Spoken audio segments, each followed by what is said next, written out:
Okey, assalamualaikum semua sahabat-sahabat. Hari ni mak nak buat nasi goreng pagi ni. Mak nasi goreng simple-simple aja. Nasi goreng pakai lada kering ni. Style mak lah. Simple aja. Lada kering, bawang putih, bawang Holland, telur 2 biji, ikan bilis, sayur sawi bunga. Tu. Ni ada secukup rasa.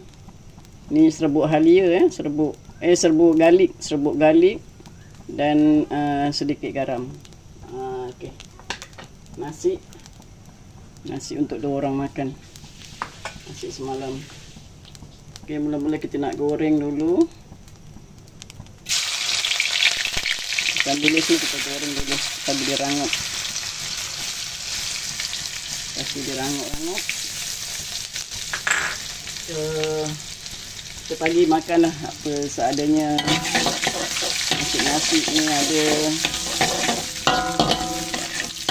Kita boleh lah gorengkan dia kembali kalau nanti tengah hari dah nak makan lain.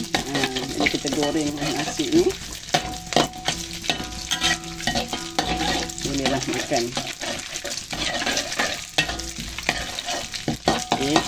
Okey, kita goreng telur pula. Telur pun mak goreng juga.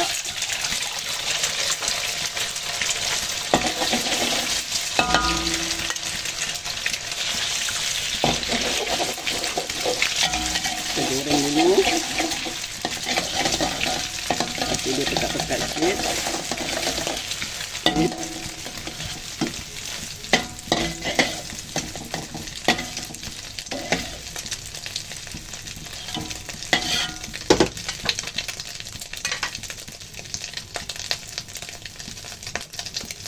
Tambah lagi sikit minyak. Jadi kita boleh masukkan bahan-bahan.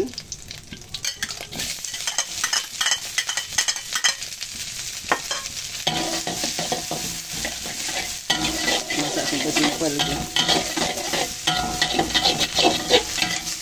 Kadang kita masak simple-simple ni lagi sedap.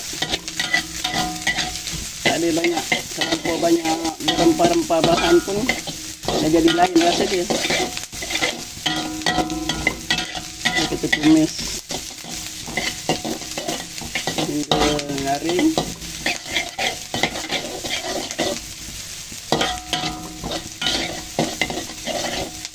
Kita boleh masukkan balik telur tadi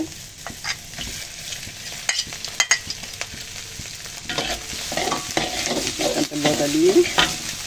Dan kita boleh masukkan sayur.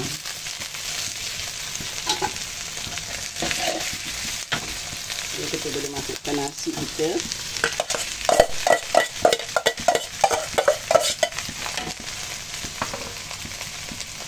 Kita masukkan sedikit cukup rasa, garam dan serbuk bawang putih.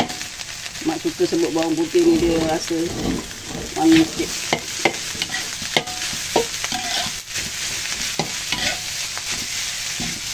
Okay, kita aduk-aduk, perhatikan dia.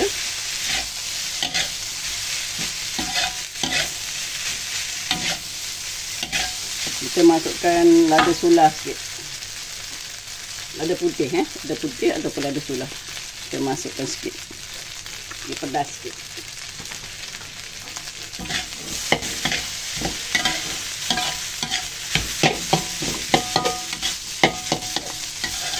Tengok, tu dia nasi goreng simple je daripada mak.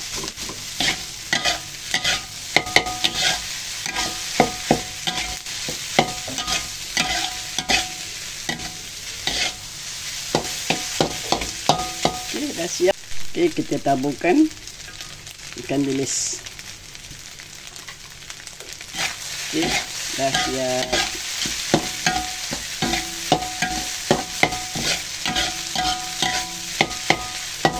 Okey, bolehlah dihidangkan.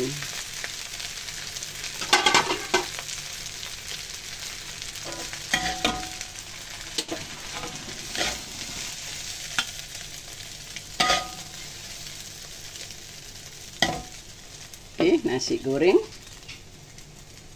lada kering yang dah siap. Okey, selamat menjamu selera semua sahabat-sahabat.